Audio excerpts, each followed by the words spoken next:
European Competence Center for Social Innovation, and together with my colleague Erikas Juchnevičius, we will moderate this session.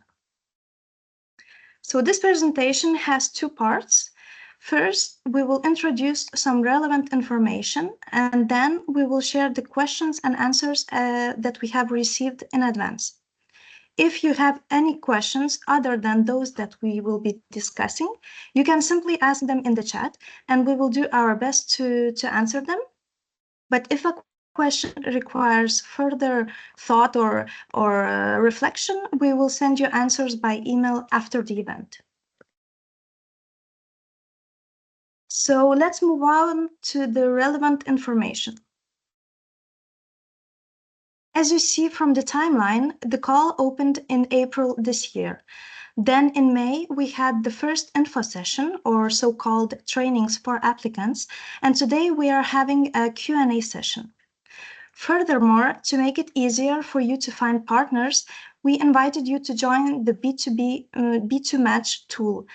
Today is the last day to register on the B2Match platform. That's why I'm not putting the link on, but you still have the opportunity to view the registered organizations, they created marketplaces, etc. And as you are all no doubt aware, in just over 2 weeks, on 30th of September, we will have the deadline for applications. After that, from October to January, your applications will be evaluated. And finally, in April 2025, we expect to sign grant agreements with the selected projects. For your convenience, all the relevant documents can be found in one place on the Social Innovation Plus website. Once you have chosen a call, you can view the call timeline, the call documents, such as call conditions, annexes, and also many support documents, like how to fill in the budget table, etc. So don't hesitate to take a look, to walk around. You are sure to find lots of answers to your questions. If you have unanswered questions, you can send it via the email address that you have on the screen. Some of you might notice that is a new email, so don't worry, the old mailbox is still in use, and we will receive and answer your request as usual. Also, on the Social Innovation Plus website, in the calls page, you can find detailed information about activities, social innovations, and target group of the call. I put some links on the slide, so don't hesitate to click on them. They are active. Finally, you will also find a step-by-step explanation of how to apply. Please know that all applications must be submitted via ESINIS portal. And for all the IT-related questions, please contact ithelp@socialinnovationplus.eu. In order to create your application on the website ESINIS, you need to register your organization by filling in all the mandatory information. Don't forget that once you have registered, you must activate your account by clicking on the link sent to your email address. This step is very important because we received many questions about activation of the account. Then once you are registered, validated your email address, you can start your application. So by simply choosing the call and clicking on the I icon. A new window will open then with more detailed information. And here you can find the Start Application button. For more guidance on navigating the portal, I invite you to refer to the guide or video tutorial shown on the slide. So without further ado, let's start the Q&A session, as we have a lot of questions to discuss. And a little reminder again, if you have other questions than those that we will present, please ask them in the chat and we will answer them. Unless it's a question that requires further thought, in this case, you will receive the answer by email after the event. So firstly, about the application support. The question is, what is a PIC number and is it mandatory for all beneficiaries? So the answer is yes. The participation identification number, or PIC, is compulsory for all beneficiaries. We have provided a link to enable to check whether or not your organization already has one. So if your organization has not yet registered to obtain this number, this PIC, or has registered but the status is still declared, please provide the documents that prove your organization's legal status. So what are these documents? These documents or this document is issued by the state in which the entity is established, and it usually includes a description of the legal status, the official name, a registration code, all the legal information about the enterprise, about the organization. And if your organization has already PIC, you don't need to submit any additional registration certificate. Question, is it possible to take part in two projects at the same time, meaning one as coordinator and the other as co-applicant? So the answer is yes. The context of this call, and in the context of this call, you can participate as coordinator in one consortium only, but there's no limit to participation as a co-applicant. Next question. Can I submit my application on time and only add a non-mandatory annex after the deadline? No, unfortunately, it's not. Unfortunately, it's the rule. It's not possible. A complete application form must be submitted by the deadline, which is 30 of September 2024, via the SNS portal. And no other documents, whether they are mandatory or not, will be accepted after this date. Next category of questions will cover eligible entities and consortia. The question is, can non-EU countries participate as beneficiaries or associated partners in the consortium? So the answer is some of them. Here is a list of non-EU countries that are eligible to participate in the call. These are countries from the European Economic Area, also countries associated with the ESF+, Iceland, Montenegro, Norway, and Serbia, and countries with which an association agreement is being negotiated and for which the agreement enters into force before the deadline of this call. And we have one country in this case, it is Moldova. They are officially eligible to participate as partners or coordinators, as co-applicants or coordinators under this call.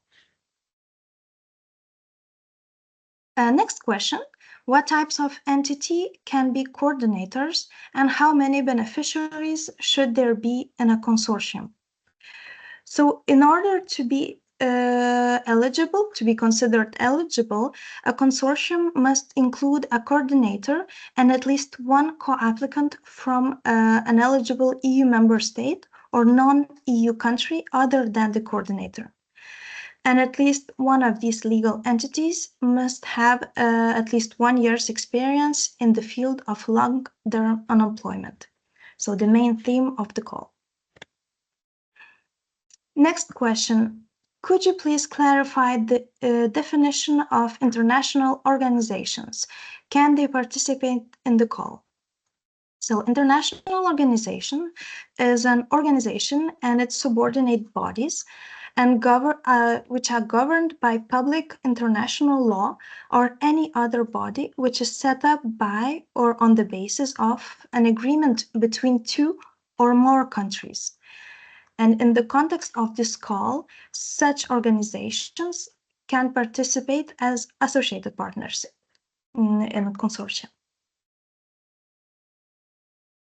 Next, can you find me a partner from, and you put name country as you wish, how can I find them myself? So the answer is no. From our side, we cannot find you partners, But we know that using the Social Innovation Match database will increase strongly your chances. So please don't hesitate to follow the link to register and to search for partners at the European level.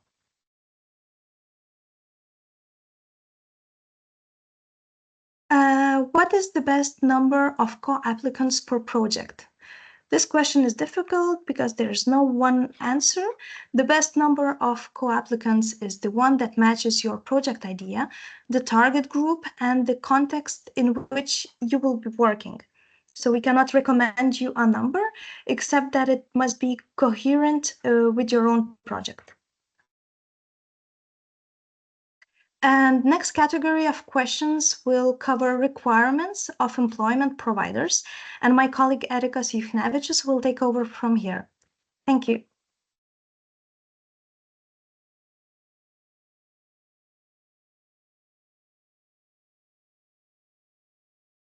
Hello, everyone.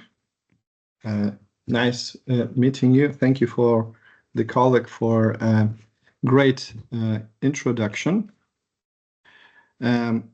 I will concentrate on a couple of topics in a few minutes. I will just prepare to share my slides. Just give it a moment.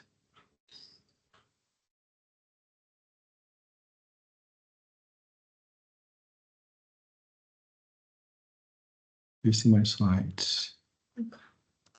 Is this? Yeah. So we'll do this. I will start with requirements for employment providers. We'll go through operational capacity, through activities and work package management. And okay, okay. Do you see my? Did you see my slides? Just a question. Just give me a moment for the technical. Not yet. No.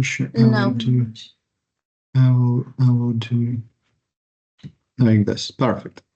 So what I would like to mention as well before proceeding, so that we have already a lot of questions answered in our frequently asked questions section, where near the call documents, where you can find on the call webpage. Either it is ESF-LT webpage, which we are still using, or in the new one, Social Innovation Plus webpage. So please check if you have any dots there. Also, I would advise you to well, go through the call conditions, and of course to check the info session video that we have put into YouTube of our channel of the Social Innovation Plus. The info session, the first info session, which was in May this year. Here are the questions that are more relevant, the most relevant for the applicants, the most frequent questions. So I'll try to concentrate on them. And I would like to start with a small introduction, how we understand the employment provider here in this call. So under this call, employment provider is a legal entity, which is applicant or co-applicant, that will provide job placements for long-term unemployed persons and will remunerate them from the grant. Yes, so this is quite important. I will go through later on as well with some questions who can be employment providers and maybe what is not allowed in this call. I hope you will find some answers here in this section. So very common question as well. Could you tell us more about the number of people we should be aiming to employ? And I would like to say that the call conditions do not set the minimum number of employed persons, of long-term unemployed persons during the project implementation. It should be solely your decision, depending on your project idea, on your project development, and on your, well, probably local, regional stance of the project. So it can be a few people, it can be tens and twenties and so more people. We had, in our call conditions, we have presented some examples of social innovations where long-term unemployed are being integrated into labor market. There are some very known initiatives in this field which are in place now, currently in European Union. And different settings, different countries have different numbers of people employed. So some of them are working just with 10, 20, or 50 people. Some are working with hundreds or even reaching thousands of people. So it depends on you, on your budget calculation, which is, you have to concentrate and plan it accordingly as well to the call conditions. And I'll go to the next question. So is there a minimum duration for the employment of the long-term unemployed in the project? Call conditions do not set the minimum employment duration. However, the maximum should not exceed 24 months, right? And I advise you to go to the call conditions on sections 2.2 and 2.3 to check for more information about employment and how the people, unemployed persons could be employed as well in consideration to employment providers. Now, it is possible to make some flexibility if it is necessary for you. Employment in the same project can have different duration for different individuals. Some may be employed for shorter duration, let's say 12, others for 18 months, others for the whole period of 24 months. It depends on your logic of the project, how you reach people, how you respond to the aim of the project, how you include mandatory categories of activities. Well, small announcement about that. We will go through mandatory categories a little bit later. I will mention them, the importance of that. But now we go to the next slide. I'll try to, I will see, sorry. Yeah. Now, do all long-term unemployed persons have to be employed part-time, or they should be employed for on a full-time basis? So the most important thing here to mention is it is your choice again. We would like to underline here the importance of essential elements for all the projects, which include describe what should be counted as social innovation in this matter, in these projects. And I would like to emphasize the voluntarily participation of the long-term unemployed persons in the initiatives that you are going to plan, or maybe you already planned and you're filling in the applications. The most important thing as well, initiatives and opportunities have to be person-centered. They have to be tailor-made for the needs of that particular person, for the needs of maybe a particular group, how you cooperate, how you help for those long-term unemployed, involving all stakeholders, maybe local communities, which is important for this call as well. So keep in mind the possibilities of your target group and how you may help them. So there is no need on part-time or full-time. It depends on solely how you manage those needs of individuals. Okay. Now we'll go a little bit through the mandatory categories of activities, but as well very often question in the area of long-term unemployment here and employment, providing the employment, planning employment activities is the length of the budget. So one of the questions here, as an example, we assume that the project there is a 24-month employment for 50 people, and this could reach up to 2 million euros of costs. And there is a doubt that such huge costs can be eligible for the call. This quite often question from the applicants because it seems that that's a huge stake of the grant goes into remuneration for the long-term unemployed. What I want to mention is that there is no set proportion for remuneration. And when we were preparing the call, we saw that big part of the project budget or projects budgets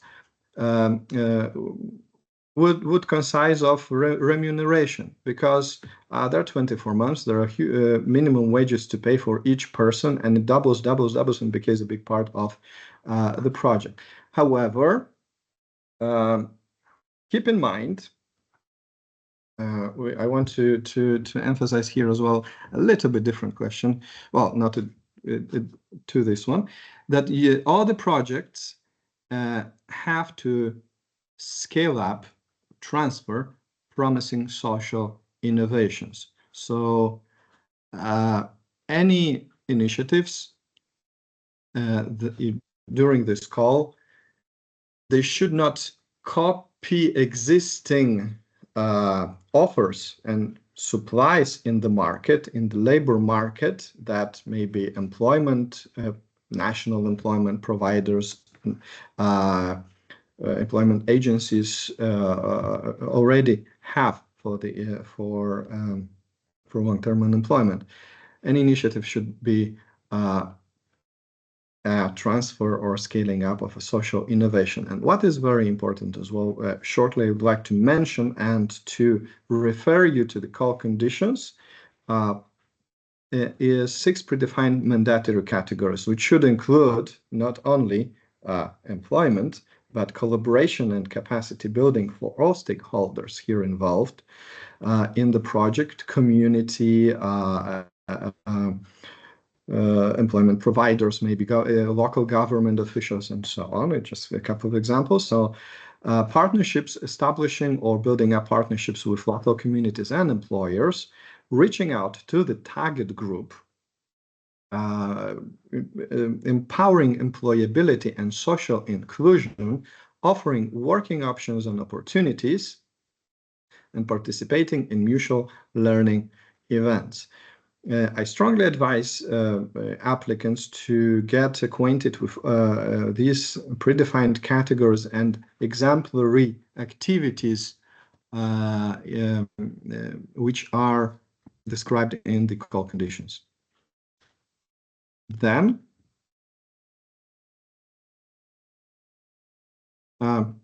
there is one of the questions as well. Can we use the funding to provide more intensive support for the measures already in use which support the employment of long-term unemployed?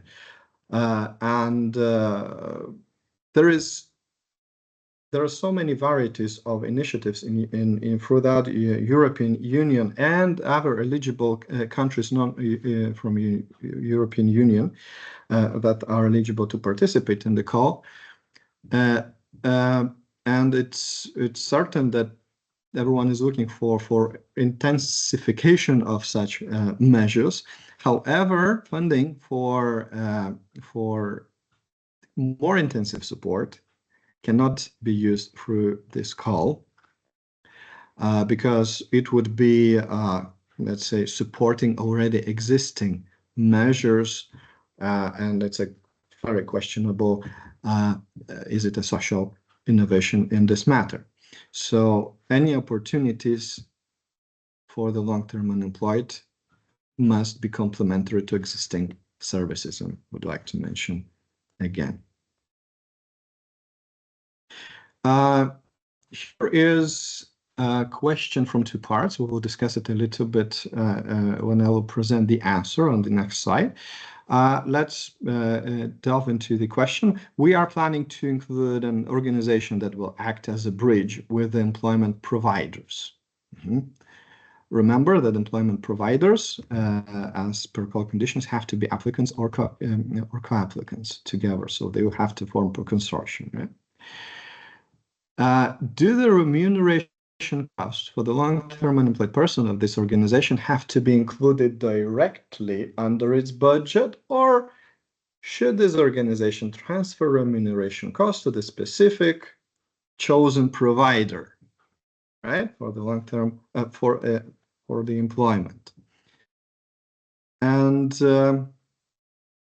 I would like to mention here that regranting, first of all, is not eligible under this call, which means that applicants, co-applicants cannot choose just to, let's say, transfer the grant for employment providers outside the project or for any service providers outside the project. So anyone who is supposed to organize, to provide employment services here for the long-term unemployed, for the target group of the project, they should be included in the consortium and they should receive the grant. There are two options presented in the call conditions. How you can include employment providers. So first of all, some of the applicants, or maybe majority, let's say a number of applicants, will know already employment providers for their projects during the application stage, and that is fine. Such employment providers are full-scale partners in the project. They can be, their expenses can be included in detailed budget table. However, this call provides possibility to apply for funding without being certain which employment provider can join the project. So at this point, you may not have decided or found in your area employment providers, because it can be the case so that your first activities in the project would be mapping of the target group, establishing cooperations and working with stakeholders all together to make this project work, and then you will find employment providers, and that is fine with us. You can calculate such expenses in the project budget for the coordinator, and after the grant agreement, when you find the employment provider or providers, you will have just to amend the grant agreement so you can distribute the grant for these new partners who would act as employment providers. So this is the second, in short, the second option is that you plan expenses of employment providers who are not yet in the project to the project coordinator. Later, when they will be found, we can make amendment to the grant agreement and we can distribute accordingly the grant. I would like to move to the operational capacity. It's quite a relevant topic for the applicants because, as we see from the questions and from maybe previous our experience, not everyone coming with great projects are in line with operational capacity requirements here. So there, I would like to emphasize few things in here, and I think the slide moved out of the previous one. Here is the first question. The requirement for operational capacity states that the coordinator should have managed at least one consortium project. That was the question from from one of the applicants. And there are a few categories that I would like to present as well in the question. So can the nationally funded project be assessed, or only international projects count? Then can we provide a project that we started recently for the assessment of our operational capacity that is not finished yet? Yes. And can we provide projects for the assessment implemented by our consortium partners? If this is, let's say, the case that the project coordinator does not have, for example, a needed operational capacity, or let's say the coordinator did not implement the consortium project, but he has strong partners who had. So I will answer this in the next slide. Here, one of the requirements, we'll go through these points. The coordinator, well, a legal entity, has managed as a coordinator, not as a partner in their own country, but as a coordinator for whole consortium, at least one consortium project funded by EU or national funds. So you can include in your for the assessment of the operational capacity, not only a project funded by you, but also by the national funds as well.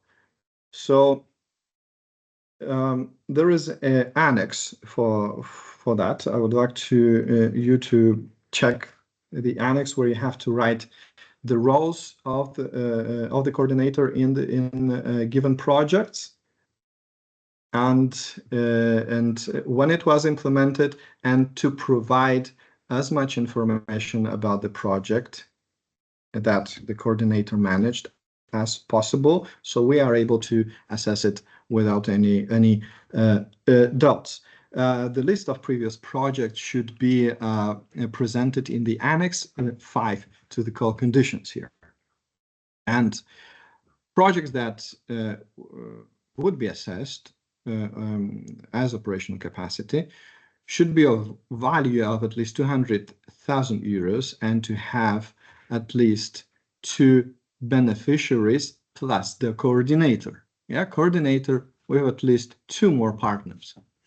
And these projects that should be listed for the in Annex 5 for of the call to the project application should be implemented and finished within the last 5 years. So if project started recently, or they will finish some day later this year, but after the project, after the application deadline, they would not be counted. Only projects that are finished of a value of 200,000 and with at least coordinator and 2 beneficiaries are counted.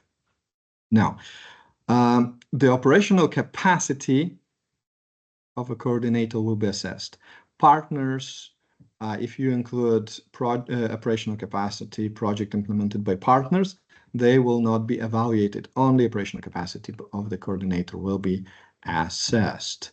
Now, also, for the assessment of operational capacity, applicants have to state their experience, proven track record working with long-term unemployed initiative for at least 1 year.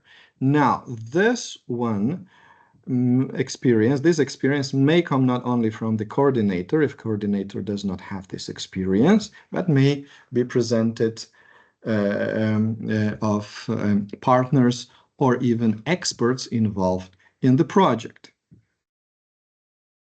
But this part is quite important. Now there is a question related to the operational capacity. What to do if organization as coordinator has not implemented such huge projects, let's say of 200,000 or consortium projects on European level or national funded,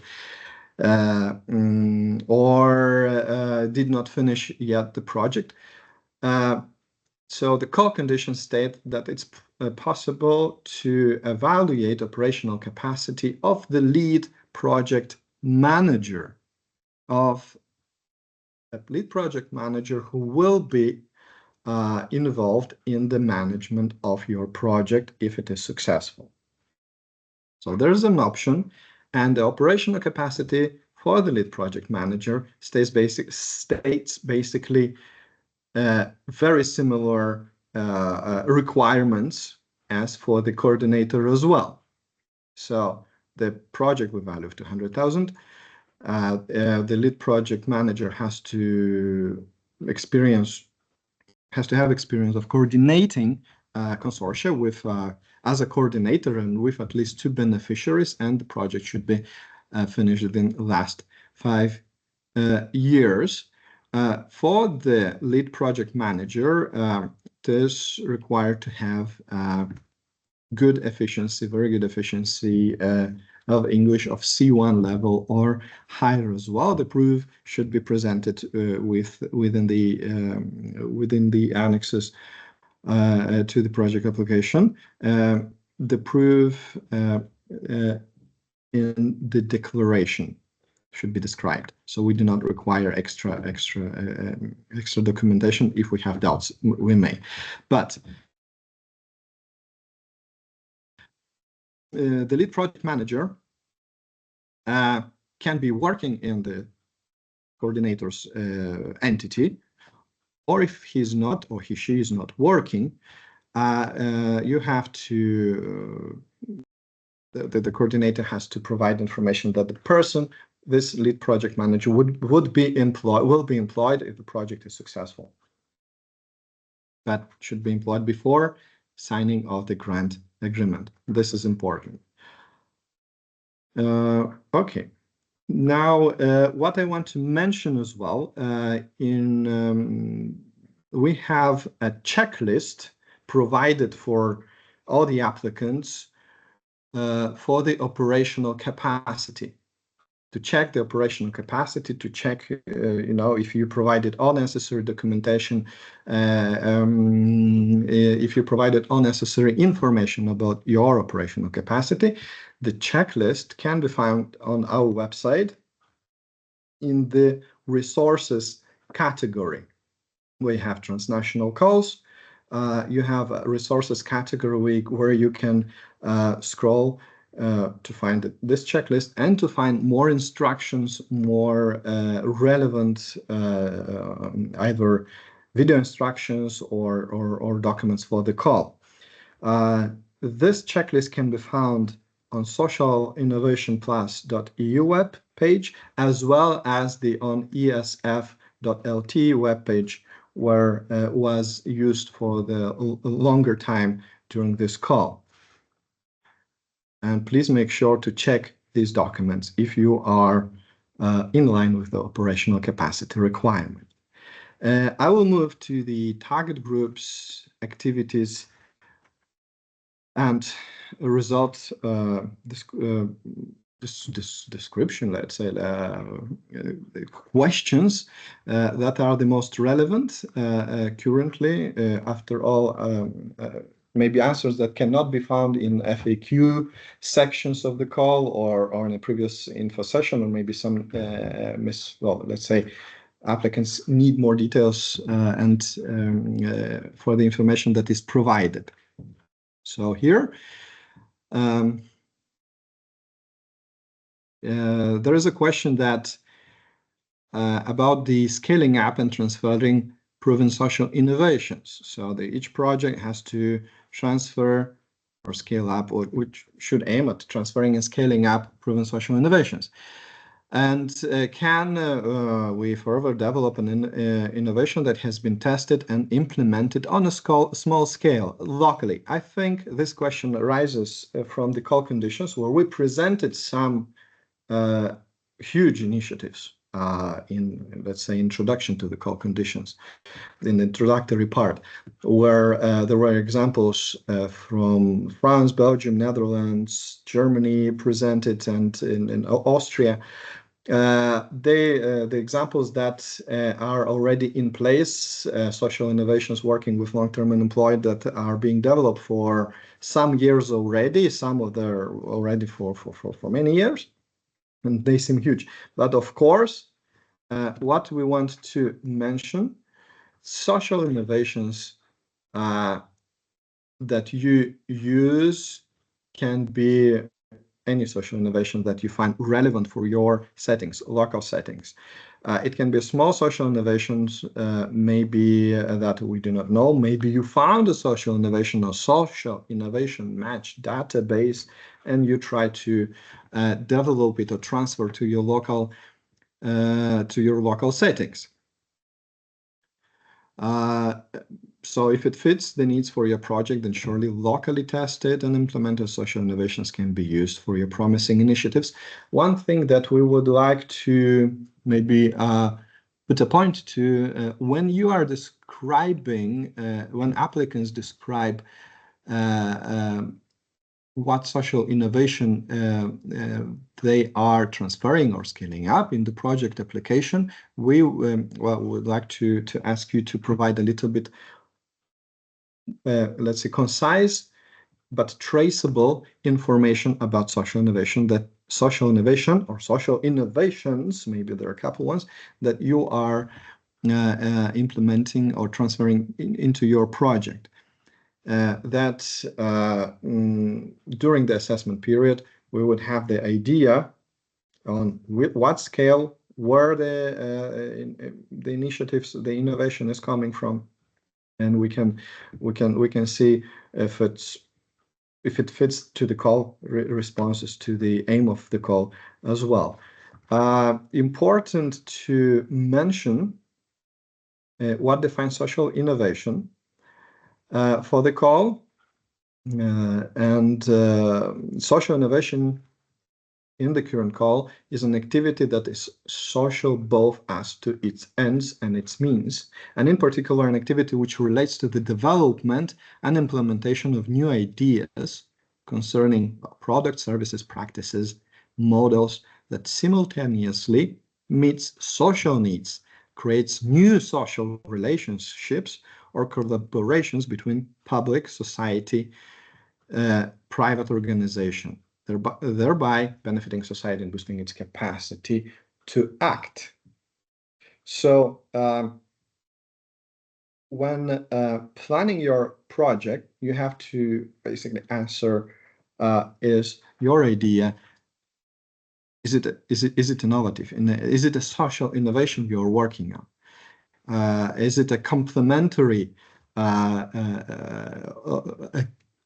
activity? Is it a complementary opportunity to already given services in the labor market? You know, you're not copying the day-to-day services, or you're not just reintroducing them, you know, that are present in the labor market, right? So this idea should be complementary to the services.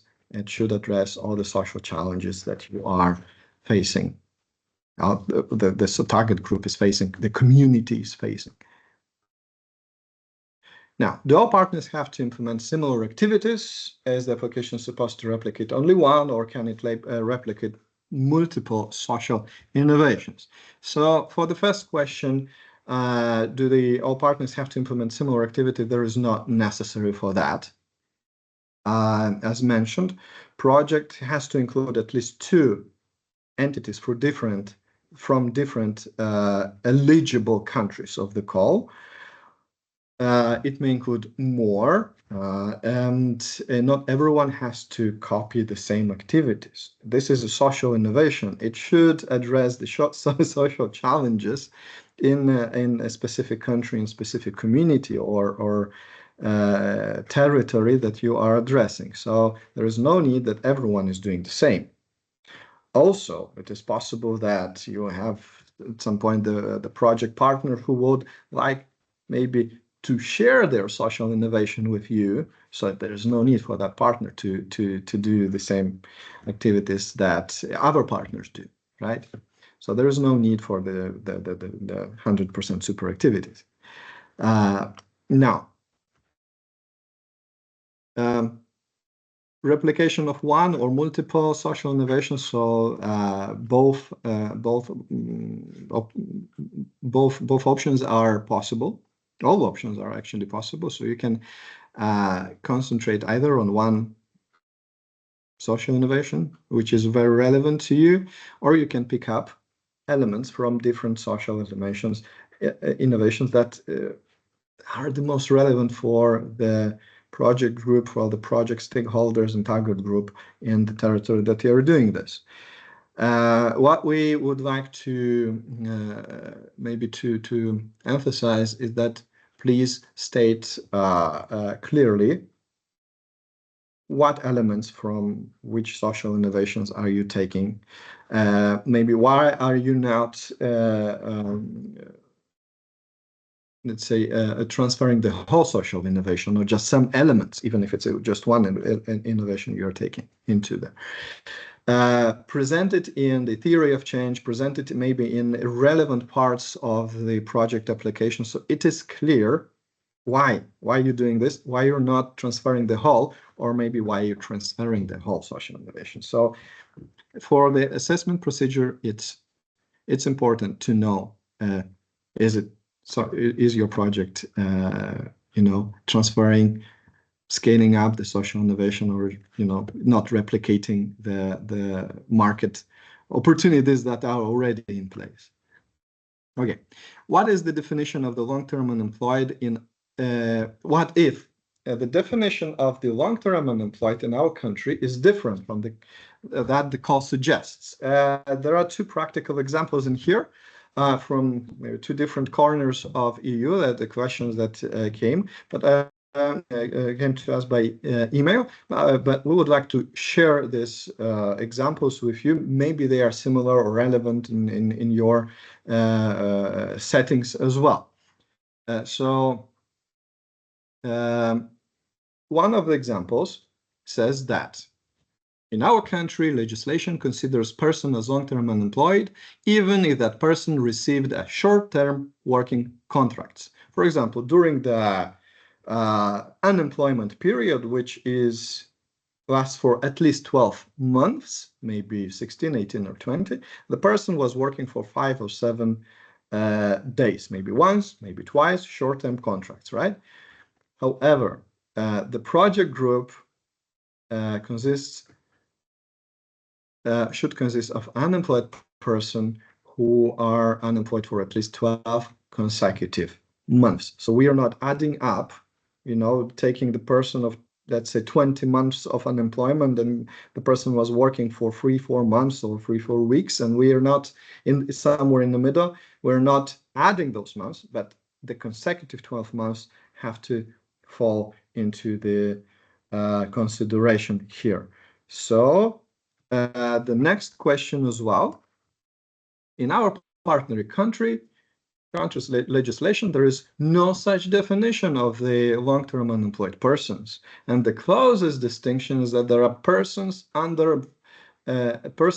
unemployed for more than 6 months. In this case, is the same. The target group of the call are long-term unemployed who have been unemployed for at least 12 consecutive months. And this definition is also applicable for all the countries, and it is based on the definition of International Labour Organization. So if there are national varieties of this, please go into the definition of the target group in the call conditions. So we move to the next question. Are the people with disabilities considered to be target group if they receive disability pension? And under legislation in our country, people receiving disability pension can work if they do. So yes, these persons with disabilities who are also long-term unemployed are considered as the target group of the call. Just keep in mind that in some countries, receiving a wage may lead to the deduction of disability pension. You have to see the legislation of your country. If you're reaching for people with disabilities who are long-term unemployed, remember that their participation in any initiative here created in the project should be voluntary. So if they are if the employment may lead to the deduction of disability pension, they have to consider that as well, and voluntarily, to join the project. And voluntary participation is very important for the project, for these initiatives here. Now, and next one. There's activity, one of the main mutual learning activities, one of the predefined activities, which should be included in all projects, is a mutual learning. There are mutual learning events. There are planned 3 on-site mutual learning events for the consortium, for the project that would sign grant agreement, and there will be a number of online events as well, but there are on-site events planned for the applicants, and who has to be delegated there. It's important to calculate in detail budget table, maybe to discuss with the partners, with the consortium as well, when planning the project. No, so this is a mandatory activity. And for each event, you have to consider participation of 2 persons from your consortium. It's up to you to decide who is traveling, even if it's only the coordinator is traveling, or maybe there, other partners as well, how you share this participation in different places. Now, the designation of these on-site meetings is provisional, so it does not mean for sure that will be Brussels, Vilnius, or Paris. We will see. We will plan according to the course of the process, according to the needs of all the projects, of the countries from which the majority of project will be selected as well. But these places are provisional for the distance calculation. So we will not, if we decide to change the meeting places, they'll not be changed in 4 different corners of the EU. They'll be changed in relation to the distances, provisional distances here. The question also arises where to plan such events, which work package, where to calculate it. Normally, it can be calculated in project management category. These expenses can be given into project management category, but it's up to you as well. If your logic of the project is a little bit different and you would like to include these events, this participation events in another work package, it is as well up to you according to your project logic. So I hope this helps a lot. This mutual learning category activity is mandatory of the project, as well as all others shortly presented before. Now, okay, there is one question in relation maybe to very common mechanism and activities that are used throughout EU member states. We would sense a little bit that we plan to train the project's target group for 6 months before job placement. Our scholarship for participants eligible under this call. So normally you should start. You should answer the question: is it a social innovation? Is it, is it in line with the description of call condition? Is it transferring or scaling up any social innovation proven in that can be adopted to the local settings, and when you go through the call condition do not exclude skills development as such, but reskilling and upskilling is in general not with the aim of the call, right? The aim of the call is to integrate long-term unemployed into the labor market, into communities, and to provide with individual support. The aim is to, well, it aims into activities that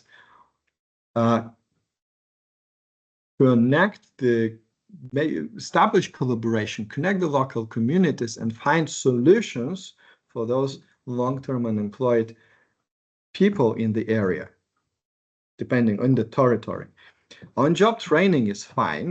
We emphasized here one of the training activities that is possible activity in the project, as well as counseling, coaching, helping people to integrate into the labor market. It's not about the let's say learning new skills or updating the skills, reskilling or upskilling, but how to include those people into society, how to include long-term unemployed persons into society, into labor market. Because why it is important, why the social, why is the aspect of social innovation here, is that the opportunities that are in labor market for some target group persons, like for some long-term unemployed, do not work. We see that there are great opportunities, there are a lot of initiatives, but how we can help to look for, onto this issue of long-term unemployment from a different perspective, how we can make this a social innovation that would include all the communities together, right, to work towards that. So scholarships are not eligible. Remuneration for the job, yes. Scholarship for learning, for training are not eligible. This is the call for integration, collaboration, mapping, helping, research, and so on. So we move to the other one. Right. So that will be the last part. I think we still have a lot of time, and we still have some time, and we'll go to the last part of the project of this question answer session: project financial planning and work package management. We'll start with a quite relevant question about co-financing, how it is determined, how it can be calculated, and do all applicants have to cover it as well. And here, I would like all the applicants to check the detailed budget table, which is Annex 1 to the call conditions, and to check how it calculates the expenses. And you will see that for each work package, for each partner, there are separate calculations, and automatically to the costs that you plan, the detailed budget table automatically calculates the 20% of the co-financing. You can check this co-financing in the detailed budget table part of estimated cost of the project, where total costs for each beneficiary and work package are being calculated. And in the Excel sheet here in presentation, the last point in brown, beneficiary work package BEWP overview, where only the grant amounts constituting 80% of the total project costs are calculated. So yeah, calculations are done for each beneficiary for each work package individually.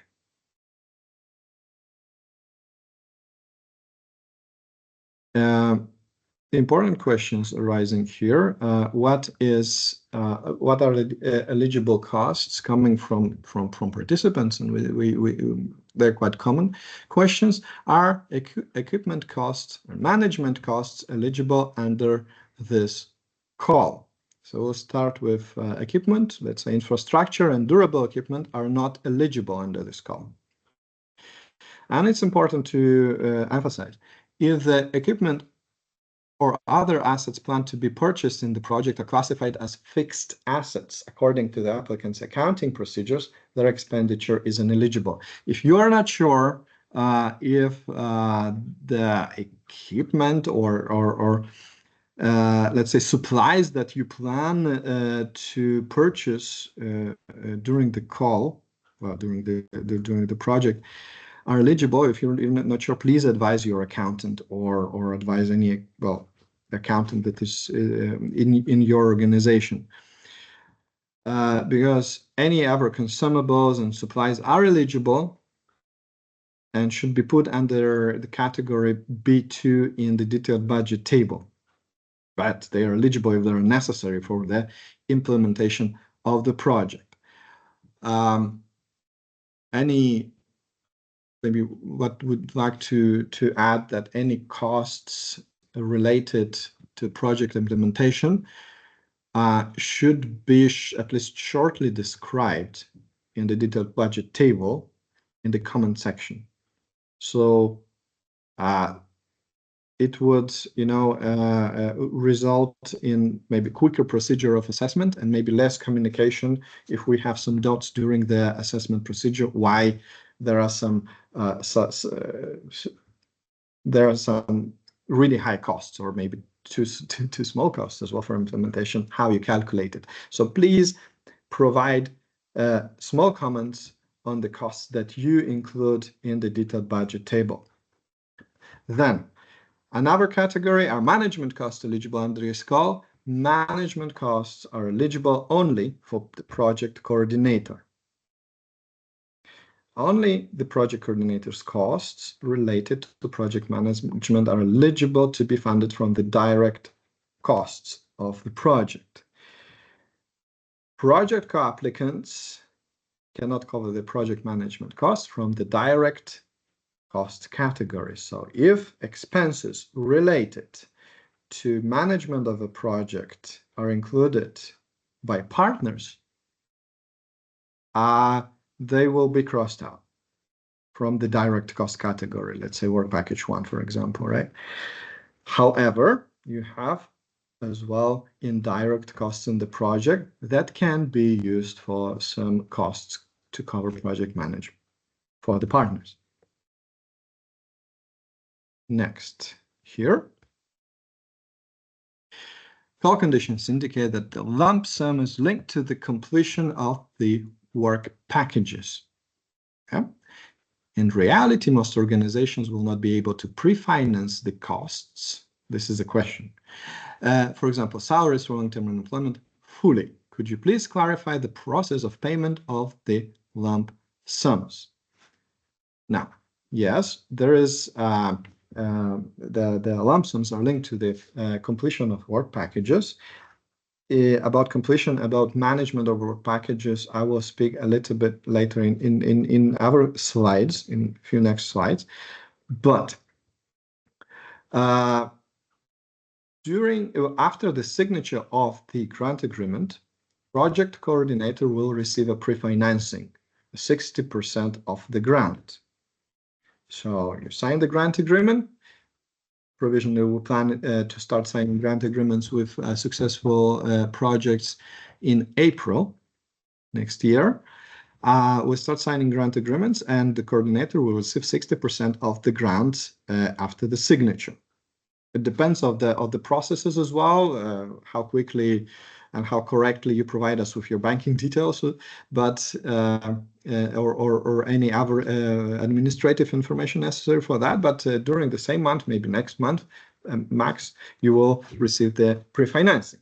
Then the second pre-financing will be paid after the submission of the report, and the report should be submitted on the 18th month of the project implementation. So the next payment you will receive after 18 months. Next payment is set up to be up to 25% of the grant, up to 25%. It may be smaller. I will present you a short diagram how it may be smaller, and maybe some cases to consider when planning your project, not to receive the smaller amount, right? And the final amount will be paid after the final report is submitted. If in short, we have a diagram here presenting three payments. The first payment, first pre-financing 60%, then up to 25%, and the payment balance will be paid after the final report is submitted. Now, next slide will present the second option, second pre-financing. And maybe I will try to provide a practical example. So the first pre-financing amounts for 60% of the grant. The threshold to receive the full second pre-financing of 25% is the use of 70%, at least 70% of the first pre-financing, right? So in this example, you see in red, if you used, let's say, 50% of the first pre-financing, so there is a difference, right? You did not use the whole pre-financing provided, you used only 50% of the first pre-financing. So the second pre-financing will be reduced by difference in percent of the first pre-financing. So if you did not use 20% until this 70% threshold, right? So this will be reduced by this amount that was not used during the first pre-financing. In short, I don't know if it may be a little bit confusing here. We have to study maybe a little bit more onto this diagrams. You can read these conditions in the call documents, in the call conditions as well, about the pre-financing. In practice, let's say you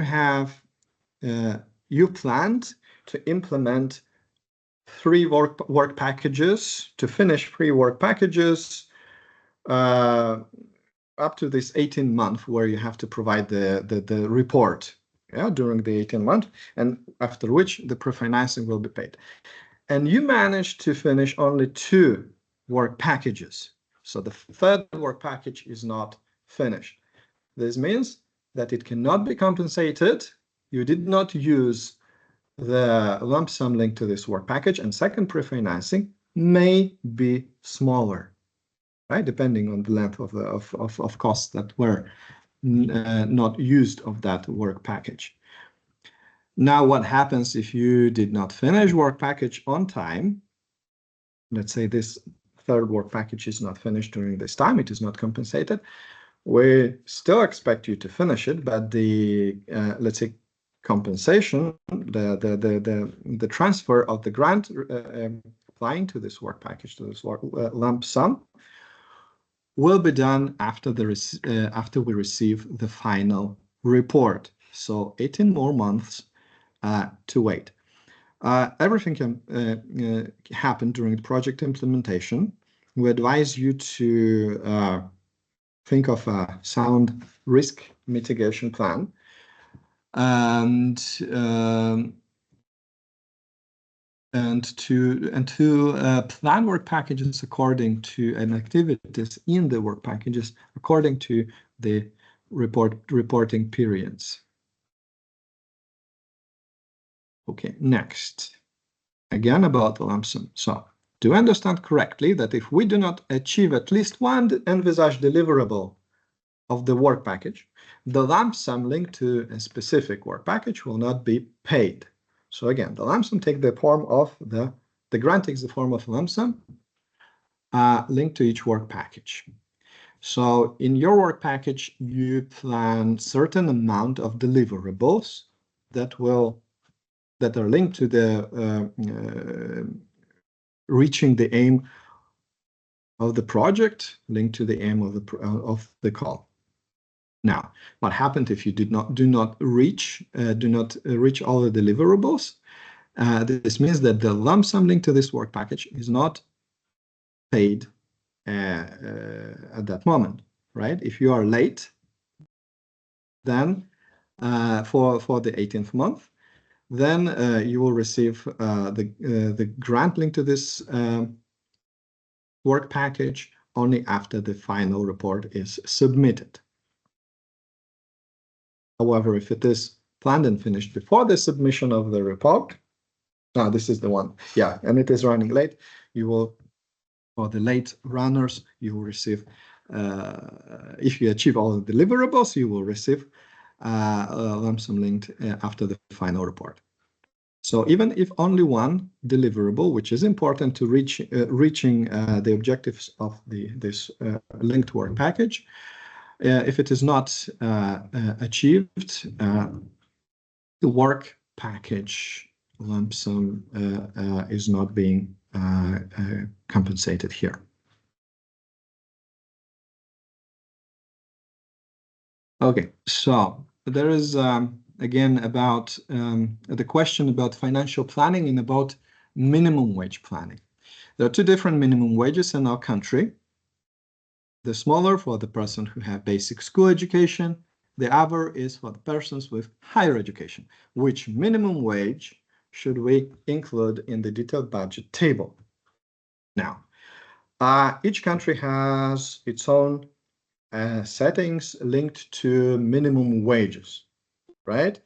There are countries that consider two minimum wages. There are countries linked just only one minimum wage. So both options here are possible to be considered in the detailed budget table. If there is an option in your country that you have two minimum wages linked to the level of education of the target group, you have to plan it accordingly, right? You have to plan minimum wage. You cannot pay less. You have to pay the remuneration minimum wage according to your national legislation. So these two versions are possible. It is up to you if you separate these categories in the detailed budget table accordingly by, I don't know, if there are two versions possible, one wage for persons with basic education and another with a higher education, or you can put all into one line, providing with a average unit. However, we would like to see how it is calculated as well, in the comments, because if we see that it's a different minimum wage that is in a detailed budget table, it will arise questions for us about the calculation of the costs. Then quite similar question about collective agreements. In some countries, collective agreements that establish wages, minimum wages for workers in different sectors are in place. Some countries do not have them. And the question is, in our country, national collective agreements are established to regulate labor relations in a given sector of activities for all workers in that sector. Therefore, depending on the sector, wages and regulations are different. And in order to have an idea of minimum wage, it is necessary to consult the relevant national collective labor agreements. That is true. Then, calculating minimum wage, when calculating minimum wage, can we use average salary based on numbers of such collective agreements? Now, there are two questions here. Sometimes when you provide as a question, we have a further question as well. We can go back to you with this. Now, there is a question how to calculate minimum wage as a cost in detailed budget table, or about payment of such wage. So for different sectors. So one thing is for certain: when paying minimum wage, you should follow national regulation or legislation which is in place. Here, in this example, national collective agreements separately for each sector.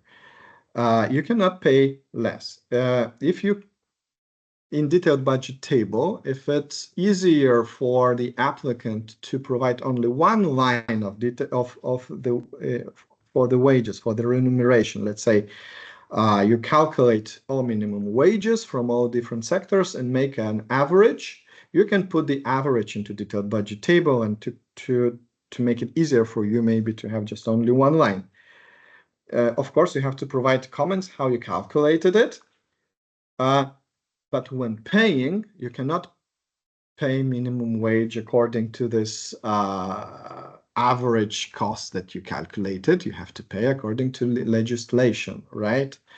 So it's important that a person would not receive smaller wage that is set in its collective agreement in that sector, right?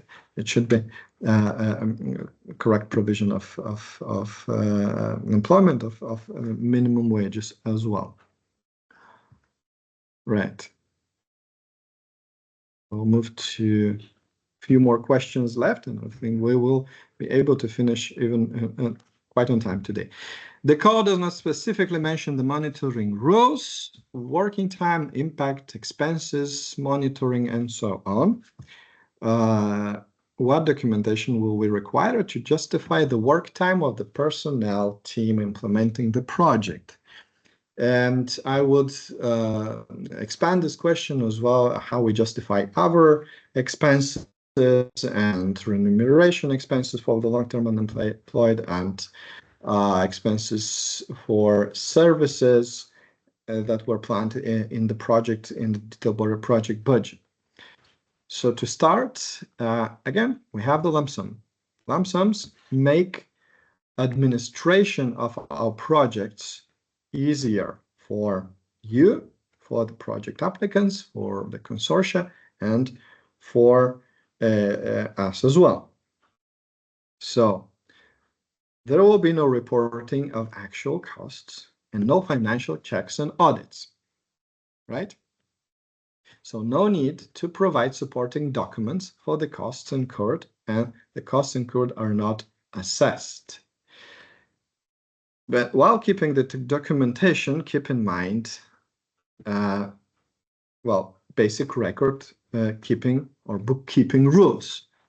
So any expenses should be justified and should be in line with your national law. Any documentation that you need to keep according to your national law, you have to keep it, right? You do not have to provide us. It's not national. It's not cost-based compensation in this project. It's a lump sum. So you collect all documents that are necessary for you to be in line with national legislation.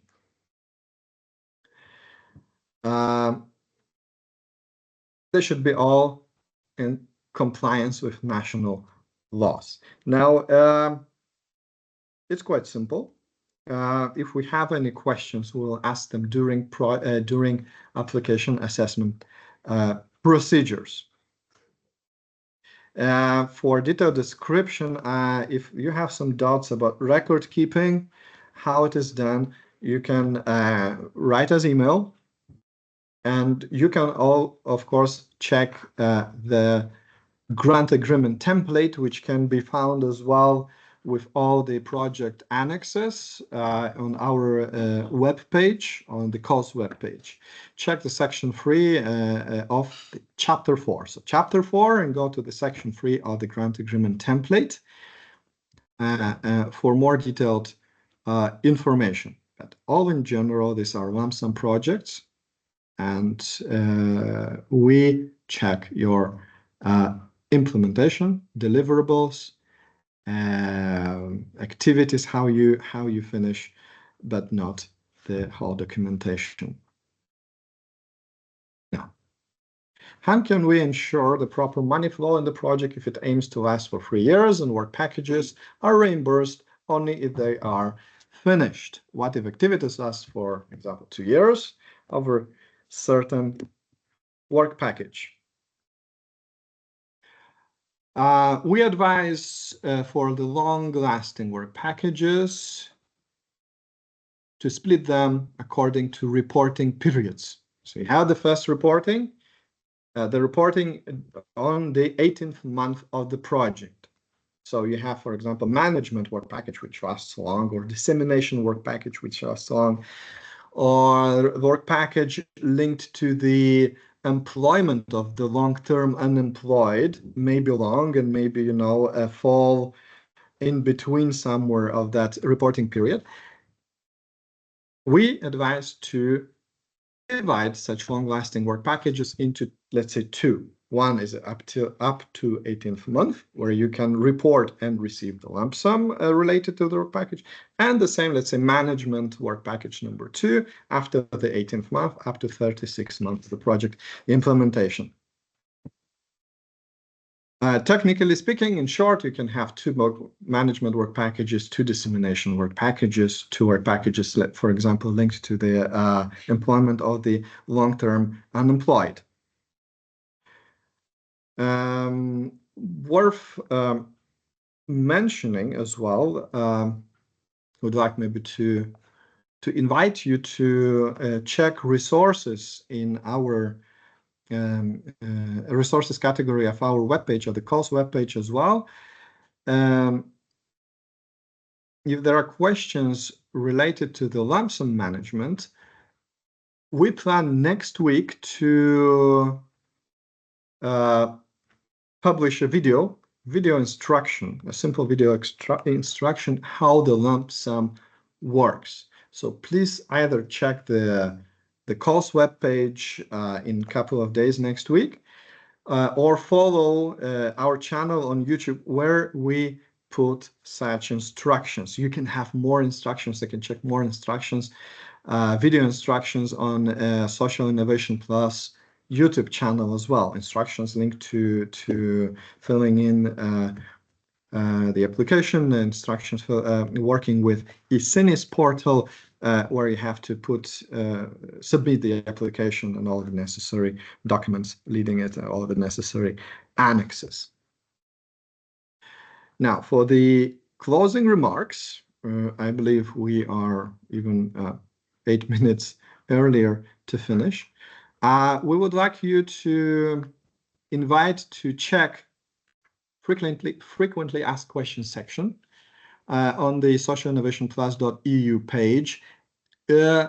Our old web page is working as well. Our old contacts and emails are working as well. Some applicants are used to check that information on the page esf.lt.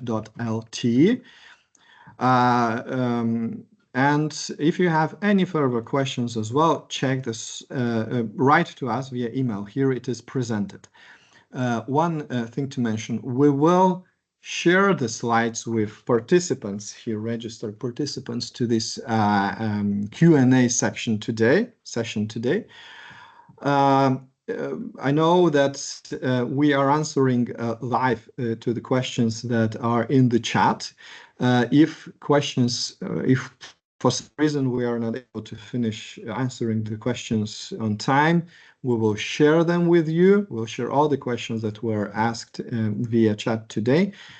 If they are not answered, we'll answer and share it as well. We also would like to invite you to follow the information on the newly established web page of socialinnovationplus.eu. Find us on the major social channels like Facebook, X, and LinkedIn. We launched the communication this month, but we have already some interesting messages related to this call, related to social innovation events and future. And we will publish, of course, information about our future events and future calls. The thing is, before we will finish, to mention that when a deadline is approaching, we may not have a lot of time to answer your questions on time. It may take us a little bit longer to answer if we have received a lot of questions. So questions related to submission of application, let's say to eSinis, to how to put it into, how to work with eSinis, how to submit something is not working, or must be sent 7 days before the submission of a deadline. So please check the system, try to draft the application already in the upcoming days so you do not have any IT issues. And when writing us by email, specify clearly what is the topic of your question. Then call specific questions related to already work package planning, financial planning, any other questions must be sent 10 days before the submission of the deadline at the latest. It all depends on the workflow, because normally we receive a lot of questions. It's possible that if you send later, 5 days or 2 days before the deadline, we may answer, but it's possible that we are unable as well, or you will receive your answer, a little bit later that is not relevant already in the timeline. To finish it, please fill in the evaluation form here. Tell us how we can work better all together. If this session was relevant to you, do you need such sessions for other calls as well, let's say. You can evaluate after the event, after we finish, you will receive all the presentations in place, and you can evaluate it a little bit later. So thank you for your attention.